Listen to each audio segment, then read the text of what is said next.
What's happening, everyone? Welcome back to the workshop. Now in this video I'm doing some hand cut joinery and specifically some Japanese joinery. So this particular joint that I'm practicing is called the Kane Tsugi joint. Now hopefully I'm pronouncing that correctly and I didn't just butcher it, but essentially it's a pinned mitred joint. So think of it almost like a bridled mitre joint.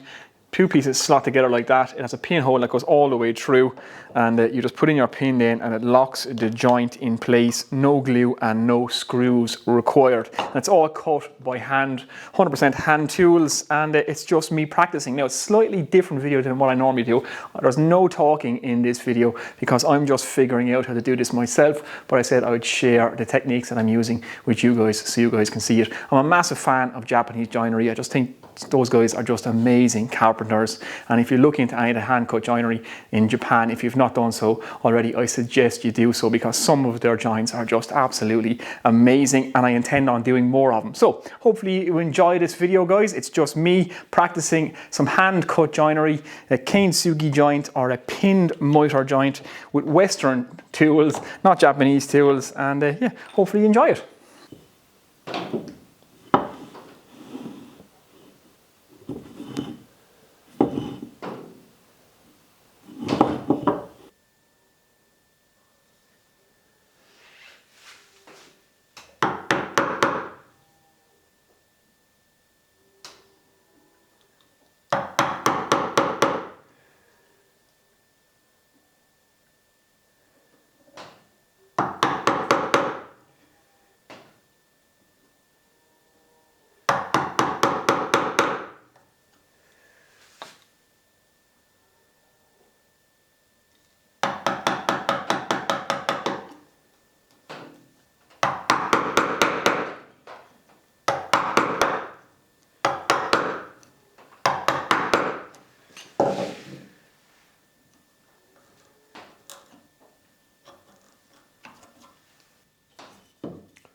Okay guys, there we go, some hand cut Japanese joinery using Western hand tools, and hopefully you enjoyed that video. Now, like I said at the start of the video, it's not my usual video. I was practicing this joint. I've never cut it before, but I wanted to share it with you guys, maybe give you guys some inspiration, or you might be interested in seeing more videos like this. Let me know. And like I say, this is my first time cutting this particular joint. I used hard maple, that's what I had in the workshop, so planing that end grain was particularly difficult with the chisels. That's what I found, and I had to sharpen them a couple of times throughout cutting this joint, because that hard maple can be pretty unforgiving indeed, especially, like I say, when you're trying to cut the end grain. But other than that, I'm pretty happy with how it turned out. Not 100% perfect, a couple of shadow gaps here and there, but you know, that's to be expected the first time you cut a joint, so there's always room for improvement. Now, I intend on doing a lot more Japanese joinery work. I want to incorporate it into some upcoming projects. I want to get some more practice in on different joints. If that's something you'd like to see, if you like this style of video,